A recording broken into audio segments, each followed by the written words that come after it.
Hello everyone, hello TGT PGT lovers, कैसे हैं आप सब। आई होप आप अच्छे होंगे और अच्छे से अपना ख्याल रख रहे होंगे। और मैं जानती हूँ आप सभी अभी जो हमारे एग्ज़ाम की डेट पोस्टपोन्ड हुई है और आगे बढ़ गई है, जो कि जुलाई मंथ में अब तय की गई हैं।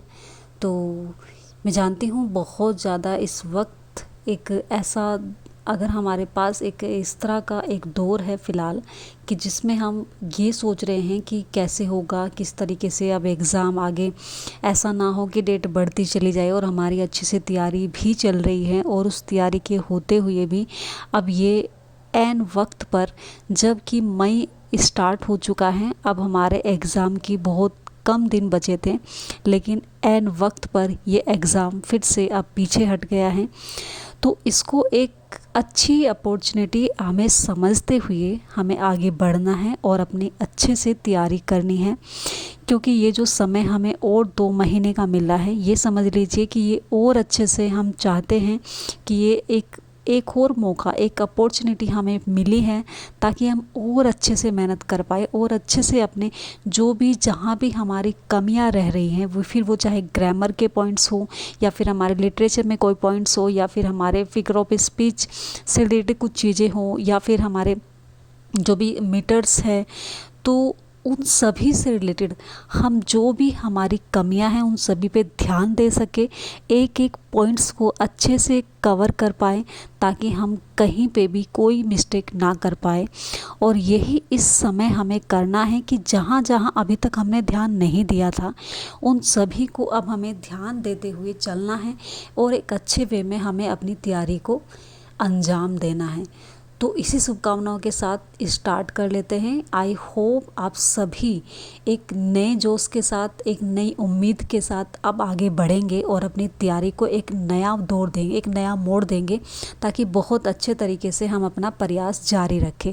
क्योंकि रुकना तो हमें बिल्कुल भी नहीं है, क्योंकि अगर रुक जाएंगे तो फिर हमारी जो तैयारी अभी तक हमने जो की है वो धीरे धीरे हमारी कम हो जाएगी और वो चीज़ें हम मिस करने लगेंगे, यानी कि वो धीरे धीरे हमारे दिमाग से निकल जाएगी। तो हमें हमें बिल्कुल भी नहीं रुकना है, अच्छे से जैसे चल रहे थे वैसे ही उसी तरीके से हमें चलते हुए चलना है। तो चलिए फिर आज इन्हीं अच्छे एक दौर, अगर हम बात करें, एक अच्छे शब्दों के साथ हम शुरुआत कर लेते हैं और अपने क्वेश्चंस की तरफ बढ़ते हैं। एंड जो भी हमारे साथ नए जुड़ रहे हैं वो चैनल को सब्सक्राइब जरूर कर ले ताकि नोटिफिकेशन उनके पास समय से पहुंच पाए। ठीक है, तो पहला क्वेश्चन हमारे सामने है और इसका आंसर भी आपको आ गया, मैं समझाती ही रह गई, आंसर भी आ गया आपके सामने। ठीक है, तो आंसर यहाँ पे हमें देखने को मिलता है एन आक्यूलिस्ट जो भी हमें होता है, यानी कि एक आई स्पेशलिस्ट होता है, यानी कि I had hurt my eye had, तो उससे रिलेटेड अगर हम बात करें तो ये क्वेश्चन का आंसर था। एंड नेक्स्ट क्वेश्चन की तरफ बढ़ जाते हैं कि in girls for the justice the law is what it is a magistrates, ठीक है, magistrate edc sheltering all of us, each stone of which rests on other, ठीक है, on another's has been said by, यानी कि ये जो line कही है ये कौन कहता है, जो कि गर्ल्स वर्दी के, यानी कि जॉन गर्ल्स वर्दी के जो प्ले है हमारा, उसमें ये लाइन हमें देखने को मिलती है और ये जस्टिस में मिलती है। ठीक है, और जस्टिस में यहाँ पे आपसे पूछा गया है कि कौन सा कैरेक्टर इस बात को यहाँ पे कह रहा है, कौन यहाँ पे इस बात को कहता है। तो जज कहेगा, मैनेजर, लॉयर या फिर कैशियर। तो कौन कहते हैं इस बात को? जज। यानी कि जस्टिस से रिलेटेड जो बात कही गई है, वो लॉ से रिलेटेड जो बात कही गई है वो कौन कहते हैं? जज कहते हैं। ठीक है, तो ये हमें ध्यान रखना है। नेक्स्ट क्वेश्चन हमारे सामने यहाँ पे कि the dictionary meaning of a word is called, जो डिक्शनरी जो होती है, डिक्शनरी का जो मीनिंग होता है, ठीक है, तो डिक्शनरी के मीनिंग के अकॉर्डिंग अगर हम बात करें यहाँ पे, तो कौन सा आंसर यहाँ पे सही होगा जो डिक्शनरी का मीनिंग आपको बताता है। ठीक है, एनोटेशन या फिर ठीक है, कैनोटेशन हो गया या फिर डिनोटेशन हो गया या फिर आपका यानी कि डिग्रेशन हो गया। तो यहाँ पे क्या आपको आंसर यहाँ पे देखने को मिल जाता है, तो उस तरीके से यहाँ पे हम देखते हुए चले। तो अगर मैं बात करूँ जो कि एनोटेशन की अगर हम बात करें, यहाँ पे ये होता है टिप्पणी, है ना, किसी चीज़ की टिप्पणी करना। और अगर मैं कॉनोटेशंस की बात करूँ तो ये अर्थ है जो किसी शब्द के यानी कि मुख्य अर्थ से अलग होता है, ठीक है, उसको बताया जाता है। लेकिन अगर हम डिनोटेशन की बात करें तो ये आपका डिक्शनरी का मीनिंग होता है। और डिक्रेशन की बात करें तो ये क्या होता है, किसी विषय से भटक जाना, यानी कि किसी चीज़ से यानी कि हट जाना, ठीक है। तो यहाँ हमारा जो मेन आंसर हो जाएगा वो क्या हो जाएगा, ठीक है, डिनोटेशन यहाँ पे हमारा आंसर हो जाएगा, ठीक है। तो इस तरीके से हमने इसको देखा। अब नेक्स्ट क्वेश्चन की तरफ बढ़ जाते हैं। नेक्स्ट क्वेश्चन हमारे सामने है कि the use of language to evoke a picture और कैनरेट, ठीक है, concrete sensation of a person, a thing, a place और एन ठीक है, एक्सपीरियंस। यहाँ पे अगर हम बात करें कि यहाँ पे किस बात से रिलेटेड आपको यहाँ पे वो चीज़ें लग रही हैं यहाँ पे, तो ये अगर हम बात करें कि क्या किस चीज़ के बारे में यहाँ पे कहा गया है, क्या ये एनाफोरिज्म है या फिर एक सिमिली है या इमेजनरी है या फिर एक सिंबल है। तो अगर मैं यहाँ पे बात करूँ जो कि यानी कि एफोरिज्म की अगर हम बात करें यहाँ पे, जो कि एफोरिज्म यहाँ पे देखने को मिलता है, तो इससे रिलेटेड अगर हम बात करें ये क्या होता है, यानी कि अगर हम बात करें एक सूक्ति या फिर एक सूत्र के बारे में, जिस चीज़ के बारे में कहा जाता है, कोई भी शब्द इस तरह से कोई लाइन बोली जाती है तो उसको यहाँ पे कहा जाता है। इमेजनरी से रिलेटेड यहाँ पे ये वर्ड हो जाता है, तो हमारा जो आंसर हो जाएगा वो इमेजनरी हो जाएगा, यानी कि किसी से मतलब कोई से ऐसी कल्पना करना जो लेखक अपनी भाषा को एक प्रयोग करके उपयोग करके क्या करता है, हमें बताता है, ठीक है, एक छवि छोड़ता है विचार के रूप में। नेक्स्ट क्वेश्चन हमारे सामने यहाँ पे देखने को मिलता है, रिपीटेशन ऑफ द सेम और सिमिलर कंटेंट, ठीक है, sound at the beginning of word is called. यानी कि अगर हम बात करें जो रिपीटेशन होता है ऑफ द सेम सिमिलर, यानी कि जो सेम होते हैं, सिमिलर कंटेंट होते हैं, उनके बारे में अगर हम बात करें, ठीक है, यानी कि कंटेंट्स के बारे में, हम साउंड के बारे में बात करें जो बिगिनिंग वर्ड से रिलेटेड होता है, तो वो क्या होते हैं, एसोनेस होते हैं या फिर एलिट्रेशन होते हैं या फिर अपोस्ट्रोफी होते हैं या फिर सिमिली होते हैं, ठीक है। तो उसके बारे में आपको यहाँ पे बताना है कि क्या यहाँ पे आपके सामने आंसर देखने को मिल जाए, ठीक है। एसोनेस क्या होता है कि शब्दों में स्वर, ध्वनि या फिर एक जैसा समान रूप से दोहराना, ठीक है, वो क्या होता है, एसोनेशंस होता है। तो अगर हम बात करें एलिट्रेशन क्या होता है, एलिट्रेशन यानी कि रिपीटेशन होता है, जो कि हमारा आंसर भी है, ठीक है। ये क्या हो जाता है, रिपीटेशन होता है जो कि सेम सिमिलर कंटेंट के साउंड या फिर बिगनिंग में जो वर्ड आपको देखने को मिलते हैं, ठीक है। अपोस्ट्रोफी हम जानते हैं, सिमिली भी हमें पता है, एज लाइक वगैरह हमें देखने को मिल जाते हैं। नेक्स्ट अगर हम बात करें यहाँ पे यानी कि 14 बर्ड्स एक कैरेक्टर है यहाँ पर, जो कि आपको शेक्सपियर के जो विलियम शेक्सपियर है उनके कौन से प्ले में ये देखने को आपको मिल जाता है। आई होप ये क्वेश्चन आसान है, आपने पहले भी इस तरह के क्वेश्चन किए होंगे और आप आंसर दे सकते हैं। तो क्या है, किंग लियर है, हैमलेट है, ओथेलो या फिर जूलियस सीजर, ठीक है। तो आप इसमें से बता सकते हैं। एंड जो भी हमारे साथ जुड़ रहे हैं, वो नए जो हमारे साथ जुड़ रहे हैं वो चैनल को सब्सक्राइब भी करते हुए चले, और कमेंट्स में आप अपना आंसर भी दे सकते हैं और आप लाइक भी कर सकते हैं अगर आपको वीडियो पसंद आती है, ठीक है। तो इसमें मुझे मोटिवेशन भी मिलेगा आपके जो भी अगर कोई कमेंट आपका ऐसा आता है जो मुझे मोटिवेट करे, ताकि मैं और अच्छे से प्रयास करूँ आप सभी के लिए एक अच्छे वे में तैयार करके क्वेश्चन लाती रहूँ, ठीक है। चलिए, तो हमारा यहाँ पे जो आंसर है वो क्या है, हैमलेट। हैमलेट में ये आपको देखने को मिल जाता है, ठीक है। तो ये कैरेक्टर आपको हैमलेट में मिलेगा। इसके बारे में और भी जानकारी दूंगी, एक नेक्स्ट क्वेश्चन आएगा इसी से रिलेटेड हमारा, ठीक है। नेक्स्ट अगर हम बात करें, elegies and sonnets are two type हो, जो इलेजी होती है एंड सोनेट्स होता है वो आर टू टाइप, यानी कि दो प्रकार के होते हैं। क्या वो फिक्स, ठीक है, यानी कि जो इलेजी एंड सोनेट्स, यानी कि दो ये जो आपको देखने को मिलते हैं, ये क्या होते हैं, किसके पार्ट है यहाँ पे, किसके टाइप हैं, क्या ये फिक्सन के हैं, पोएम्स के हैं, बायोग्राफिक्स के हैं या फिर एसेस के हैं। तो किसके टाइप्स हैं हमें देखने को मिल जाता है, तो ये किसके पार्ट्स हो जाएंगे, आपके हो जाएंगे पोएम्स के। आई होप ये आपको पता भी होगा। बायोग्राफीज़ क्या होती है, बायोग्राफी यानी कि कोई जो लेखक के बारे में उसके जीवन परिचय लिखता है, ऐसे आपको पता है, ऐसे से रिलेटेड हम जो कि नॉन फिक्सन होता है ऐसे, और जो फिक्सन्स होते हैं वो होते हैं आपके नॉवेल्स वगैरह, ठीक है, उस तरीके से आपको देखने को मिल जाते हैं। तो आई होप ये क्वेश्चन आपने देखा होगा और अच्छे से इसको करा होगा, ठीक है। चलिए फिर नेक्स्ट क्वेश्चन की तरफ बढ़ जाते हैं, जो कि है आपके सामने यहाँ पे, एलिफेसिस रेफर टू, जो आपका अगर यहाँ पे बात करें एलिफेसिस होता है, किस चीज़ को रेफ़र करना है। एलिफेसिस का मतलब क्या होता है, यानी कि छोड़ना या फिर किसी चीज़ को अनुपात देना, यानी कि बीच में यहाँ पे गैप किससे रिलेटेड हो जाता है, तो वो क्या हो जाता है, ठीक है, जिसमें कि हम मतलब क्या करते हैं, जैसे कि कोमा या फिर इस तरह के हम चीज़ों को देते हैं, बीच में जो गैप करके होता है, तो वो क्या हो जाएगा, एडिशन हो जाएगा, या फिर यानी कि ओमिसेशन ऑफ वर्ड्स हो जाएगा, मिक्सिंग ऑफ वर्ड्स हो जाएगा, या फिर नन ऑफ दीज हो जाएगा। तो हमारा आंसर हो जाएगा, क्या हो जाएगा, ठीक है, ओमिसेशन ऑफ वर्ड्स, जो कि क्या होता है, यानी कि यहाँ पे बीच में क्या होता है, अनुपात, यानी कि मतलब बीच में गैप छोड़ना, ठीक है। उस तरीके से हम यहाँ पे एलिफेरेशंस के अकॉर्डिंग इसको समझते हैं, ठीक है। चलिए फिर नेक्स्ट क्वेश्चन की तरफ बढ़ जाते हैं। नेक्स्ट क्वेश्चन हमारे सामने यहाँ पे है कि father of country and the great administrator are example of, ठीक है, इमेंस्ट्रेवर।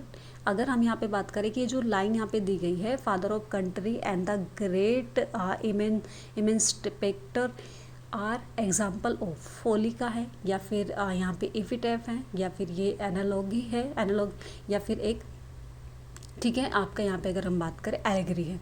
तो क्या हमें यहाँ पे देखने को मिल जाता है, किस चीज़ का ये एग्जाम्पल हमें देखने को मिलता है, तो उस तरीके से यहाँ पे हमें आपको ये बताना है आंसर, ठीक है। तो हमारा आंसर क्या हो जाएगा, एपिटैफ। ये क्या है, एक एपिटैफ होता है जो कि अधिकांश अगर हम बात करें यहाँ पे किसके अकॉर्डिंग लिखा जाता है, एक मतलब विश्लेषण किया जाता है किसी की मृत्यु पर, ठीक है, एपिटैफ लिखा जाता है, सॉरी यानी कि किसी चीज़ के बारे में विश्लेषण करना होता है, ठीक है, एपिटैफ लिखा जाता है उसके बारे में प्रशंसा के लिए, ठीक है, उसका विश्लेषण देने के लिए यहाँ पे किया जाता है। नेक्स्ट है कि which of the following phrases best characteristics the late 19th century aesthetic moment। यहाँ पे अगर हम बात करें कि जो 19th सेंचुरी थी, ठीक है, 19th सेंचुरी में अगर हम बात करें ये प्रेस यहाँ पे जो कि फ्रेज आपको बोली गई है यहाँ पे, तो वो क्या थी, क्या आर्ट ऑफ इंटेलेक्ट सेक था, या फिर आर्ट फॉर गॉड सेक था, या फिर आर्ट फॉर द मैसेज, या फिर आर्ट ऑफ आर्ट सेक था। तो किसके कौन क्या था यहाँ पे, कौन सा फ्रेज आपको देखने को मिलता है, जो कि हमारे सामने यहाँ पे है, क्या हो जाएगा, आर्ट फॉर आर्ट सेक, ठीक है। तो यहाँ पे इस चीज़ के बारे में यहाँ पे 19th सेंचुरी में, लेट 19th सेंचुरी में आपको देखने को मिल जाता है। नेक्स्ट अभी जिस क्वेश्चन के बारे में बात कर रही थी, यानी कि 14 बर्ड्स, जो कि इन हैमलेट का एक कैरेक्टर है, तो वो कौन है यहाँ पे, ठीक है, हैमलेट के अंदर क्या रोल है उसका, तो क्या वो प्रिंस ऑफ डेनमार्क है, नहीं, डेनमार्क कौन है, प्रिंस ऑफ डेनमार्क कौन है, हमारे हैमलेट, ठीक है। आप प्रिंस ऑफ ऑलैंड है, नहीं, प्रिंस ऑफ नॉर्वे, या फिर आपका प्रिंस ऑफ पोर्टुगल। तो क्या हो जाएगा यहाँ पे आंसर, जो कि हमारा आंसर हो जाएगा, जो कि आपके 14 बर्ग्स, ठीक है, जो कि आपके 14 ब्रेस थे, वो क्या थे, प्रिंस ऑफ नॉर्वे, है ना, प्रिंस ऑफ नॉर्वे, यहाँ पे हमें आंसर देखने को मिल जाएगा। तो ये इस क्वेश्चन का आंसर हुआ। आई होप आपने अच्छे से करा होगा। तो इस तरीके से हमें यहाँ पे करते हुए चलना है, ठीक है। तो ये इसका आंसर है, और ये हैमलेट प्ले का आपको देखने को, हैमलेट प्ले में आपको देखने को मिल जाता है, ठीक है जी। चलिए फिर नेक्स्ट क्वेश्चन हमारे सामने है कि who is Trinculo in the play of Tempest, जो कि आपका एक प्ले है ना, यानी कि ट्रिंक्लो उसमें एक कैरेक्टर है, जो कि क्या है, प्ले में क्या है, यानी कि कौन है वो, किंग्स बटलर है, किंग्स जेस्टर्स हैं, या किंग्स सन है, या फिर किंग सेल्वे है। तो क्या आपको यहाँ पे देखने को मिल जाता है, तो ये आपका आंसर यहाँ पे आपको बताना है। तो आप यहाँ पे ट्राई करें आंसर देने की, जो क्या हो जाएगा यहाँ पे, किंग्स जेस्टर यहाँ पे हमें देखने को वो मिल जाते हैं, क्या है वो, किंग्स जेस्टर, ठीक है। तो इस तरीके से यहाँ पे हमें ये आंसर देखने को मिल जाता है, ठीक है। चलिए फिर आगे बढ़ जाते हैं एंड नेक्स्ट क्वेश्चन की तरफ आगे बढ़ते हैं, मूव करते हैं नेक्स्ट क्वेश्चन की तरफ। अब हम नेक्स्ट क्वेश्चन देखते हैं। नेक्स्ट क्वेश्चन हमारे सामने है चलिए भाई, नेक्स्ट क्वेश्चन है कि हु सेज, कौन कहता है, गॉड वॉर्म्स have borne bad son in Tempest में यहाँ पे इस बात को कौन कहता है, ठीक है। तो यहाँ पे टेम्पेस्ट के बारे में यहाँ पे बताया गया है कि टेम्पेस्ट में एक लाइन यहाँ पे देखने को हमें मिल जाती है, जो कि कौन कहता है, प्रोस्पेरो, है ना, प्रोस्पेरियो कहता है, या फिर कैलिबेन कहता है, या फिर मैरिंडा कहती है, या फिर आपके जो कि आपके फ्रेंड जो कि क्या है, फ्रेडिनेंट कहते हैं इस बात को। तो कौन कहते हैं यहाँ पे, ठीक है। तो कौन है ये, मैरिंडा। मैरिंडा यानी कि जो कि हमारी इस प्ले की हीरोइन भी है, वो इस बात को कहती है अच्छे गर्भ से पूरे बेटे पैदा होते हैं, तो इस बात को यहाँ पे कहती है, और ये एक्ट फर्स्ट और सीन 2 में कहती हैं, ठीक है। तो ये हमें ध्यान रखते हुए चलना है। जब क्या करते हैं, जो टेम्पेस्ट जो प्रोस्पेरो होते हैं, जो मतलब उसके बारे में बताते हैं कि क्या किस तरह से उनके बारे में बुरा हुआ था। नेक्स्ट क्वेश्चन हमारे पास कि मोस्ट फ्रेंडशिप इज, ठीक है, यानी कि figuring most loving mayor fully this words occur in. ये जो लाइन है यहाँ पे, ये लाइन यहाँ पे कहाँ से आपके सामने यहाँ पे देखने को मिल जाती है, ठीक है। तो यानी कि यहाँ पे बताया गया है कि अधिकांश मित्रता दिखावा है, अधिकांश प्रेम मात्र मूर्खता है। तो इस लाइन को यहाँ पे अगर हम बात करें कि कौन या फिर कहाँ से ली गई है, तो किंग लियर, ट्वेल्थ नाइट, या फिर एज यू लाइक इट, और ये फिर से मेरे बाय मिस्टेक यहाँ पे टाइप हो गया है, ट्वेल्थ नाइट ही दोबारा से आ गया, लेकिन हमारा आंसर यहाँ पे इनमें से ही मिल जाएगा आपको, ठीक है। आंसर क्या है हमारा, As You Like It. As You Like It में यहाँ पे ये चीज़ हमें यहाँ पे देखने को मिलती है, और ये एक्ट सेकंड में, और यहाँ पे अगर हम बात करें सीन 7 में हमें यहाँ पे देखने को मिलता है, जो कि आपके क्या है, ब्लू ब्लू जो एक लाइन है, उसी में ये आपको ये जो गीत है, सॉन्ग है, उसी में लाइन आपको देखने को मिलती है, जो कि कौन बोलते हैं यहाँ पे, एनिन्स, ठीक है, जो कि एक टच स्टोन है, तो वो यहाँ पे इस बारे में बोलते हैं, ठीक है। चलिए फिर अब आगे बढ़ जाते हैं नेक्स्ट क्वेश्चन की तरफ। हमारा नेक्स्ट क्वेश्चन है हमारे पास कि who is Macbeth at the beginning of the play. यानी कि आपसे पूछा गया है कि प्ले की जो बिगनिंग में है ना, स्टार्टिंग में, अगर हम स्टार्टिंग की बात करें प्ले की, तो प्ले की जो स्टार्टिंग है उसमें हम बात करें यहाँ पे कि जो मैकबेथ है वो क्या दिखाए गए हैं, है ना, क्या होते हैं वे स्टार्टिंग में। क्या वो एक, अगर हम बात करें थेन ऑफ कावडर होते हैं, या फिर थेन ऑफ 5 होते हैं, या फिर यानी कि थेन ऑफ ग्लेमिस होते हैं, या फिर थेन ऑफ वेनिस होते हैं।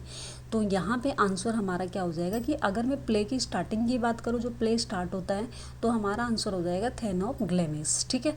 और उसके बाद ग्लेमिस के बाद जब वो युद्ध जीत के आते हैं, तो फिर जब वो डंकन मतलब क्या होता है वहाँ पे, डंकन के मर्डर के बाद जब उनको मार देते हैं, डंकन को, किंग डंकन को मार देते हैं, तो वो मतलब सॉरी उससे पहले जो किंग डंकन होते हैं वो उनको क्या बनाते हैं, थेन ऑफ काउडर बना देते हैं, ठीक है।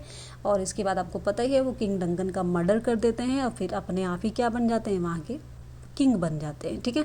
चलिए नेक्स्ट क्वेश्चन हमारे सामने यहाँ पे कि द आर्मोर ब्रेयर टू मैकबेथ, जो कि मैकबेथ के बारे में अगर हम बात करें, जो कि ठीक है, आर्मोर ब्रेयर का मतलब है यानी कि एक रक्षा कवच, ठीक है, जो कि कवच जो वाहक होता है उनका, यानी कि अगर हम बात करें तो उसका नाम क्या है, यहाँ पे क्या होता है, वो किस चीज़ को, यानी कि अगर हम बात करें, मैंने पहले ही बोल दिया रक्षा कवच, कवच वाहक यानी कि क्या होता है, स्टेट, ठीक है। सी स्टोन यहाँ पे होता है। आपकी जो भी आंसर यहाँ पे दिए गए हैं इन मतलब ऑप्शंस में सी वार्ड नहीं होता है, रोज नहीं होता है, और एगेंस नहीं होता, तो क्या हो जाएगा, सिटोन यहाँ पे हमें देखने को मिल जाता है, जो कि उनका एक रक्षा कवच के रूप में जाना जाता है, ठीक है।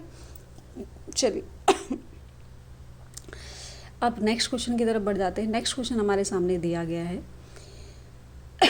सॉरी नेक्स्ट क्वेश्चन हमारे सामने यहाँ पे कि शेक्सपियर क्रिटिसिज्म बाय, जो कि आपके सामने यहाँ पे दिया गया है कि जो विलियम शेक्सपियर है उनको क्रिटिसाइज यानी कि क्रिटिसिज्म बाय किसके द्वारा क्रिटिसाइज किया गया है, ब्राइडली सुपरगन T.S. एलियट, या फिर स्टेफन, यहाँ पे ग्रीनबर्ट, या फिर नेक्स्ट ऑप्शन हमारे सामने यहाँ पे दिए गए हैं। तो मैं आपको बता दूँ यहाँ पे, तो जो हमारा जो ऑप्शन फर्स्ट वाला है वही हमारा सही हो जाएगा। और मैं अगर उसको क्रॉनिकल सीक्वेंस में बताऊँ आपको, जो A.C. ब्राइडली है यहाँ पे, जो विलियम शेक्सपियर जो ट्रेजेडी के रूप में 1904 में लेके आते हैं, और जो T.S. एलियट है जो कि हैमलेट एंड हिज प्रॉब्लम्स जो कि 1919 में लेके आते हैं, और कार्लोड लाइन जो कि आपके अगर हम बात करें सुपरगिन होते हैं, जो कि किस नाम से लेके आते हैं, शेक्सपियर्स इमेजनरी के नाम से लेकर आते हैं, जो कि 1935 में लेके आते हैं। स्टेफन ग्रीन बेल्ट के बारे में बात करें, जो कि own politics of culture and the interpretation of Shakespeare लेकर आते हैं, जो कि 1987 में लेके आते हैं। तो इसमें मतलब इसमें इतना जगह नहीं थी जो मैं लिख सकूं, लेकिन मैंने आपको जो भी बोला उनको अच्छे से आप नोट डाउन जरूर कर सकते हैं, ठीक है। तो ये सब हमारे यहाँ पे देखने को मिल जाते हैं और ये इसका आंसर भी आपके सामने यहाँ पर है, ठीक है। तो इनको एक एक करके आप अच्छे से नोट डाउन कर सकते हैं, दोबारा से आप वीडियो को सुन सकते हैं ताकि आपको मैंने जो जो चीज़ें बताई आप सीक्वेंस में इनको लिख सकें, ठीक है। चलिए फिर आगे बढ़ जाते हैं नेक्स्ट क्वेश्चन की तरफ। नेक्स्ट क्वेश्चन हमारे सामने दिया गया है क्या, चलिए फिर क्या है अब देख लेते हैं आगे।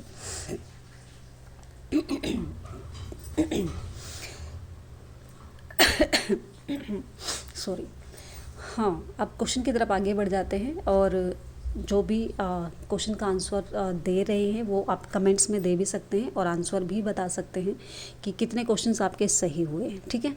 चलिए नेक्स्ट क्वेश्चन है हमारे पास कि the relationship between Othello and Iago is an example of, जो कि अगर हम बात करें यहाँ पे द रिलेशनशिप जो बिटवीन ओथेलो, हमारा जो एक ट्रेजिडी है, ओथेलो के नाम से ट्रेजिडी है और ओथेलो एक कैरेक्टर जो कि हमारा क्या है, प्रोटैगनिस्ट है। और यहाँ पर इयागो के बीच में तुलना की गई है, बताया गया है कि वो रिलेशंस किस प्रकार का दिखाया गया है, इन्वर्सन के रूप में, आयरनी के रूप में, यानी कि इनएंडो के रूप में दिखाया गया है या इनवेक्टिक के रूप में आपको देखने को मिल जाता है। तो यहाँ पर अगर हम बात करें आयरनी तो नहीं हो सकता, आयरनी का मतलब कटास करना है ना, किस चीज़ पे कटास करना, जो कि सिक्वेंसल भी हो सकता है, स्टेटमेंट्स भी, विजुअल भी हो सकता है। लेकिन यहाँ पे जो इनवर्सन जो हमारा होता है विपरीत, यानी कि विपरीत उनमें यहाँ पे रिलेशनशिप देखने को मिल जाती है, ठीक है। इन्वेंटो की अगर हम बात करें जो कि अप्रत्यक्ष संकेत या फिर इशारा व्यंग वगैरह करके दिखाने का आपको यहाँ पे दिखा देता है। इन्वेंटेक्ट की अगर मैं बात करूँ जो दोष लगाना या फटकार या फिर निंदा करना, इस तरह की कोई चीज़ हमें देखने को वहाँ पे नहीं मिलती है। नेक्स्ट क्वेश्चन हमारे सामने है कि William Shakespeare address the theme of in his sonnet, उनके जो सोनेट्स लिखे गए हैं उन सोनेट्स की जो थीम है वो क्या है, ठीक है।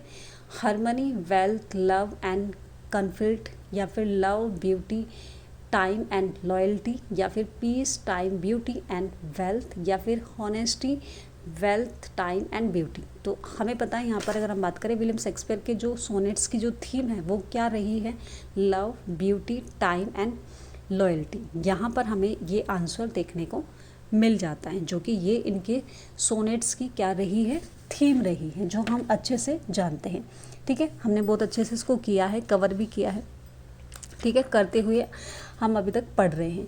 चलिए फिर नेक्स्ट क्वेश्चन की तरफ बढ़ जाते हैं। अब हमारे सामने यहाँ पे नेक्स्ट क्वेश्चन क्या है, ठीक है।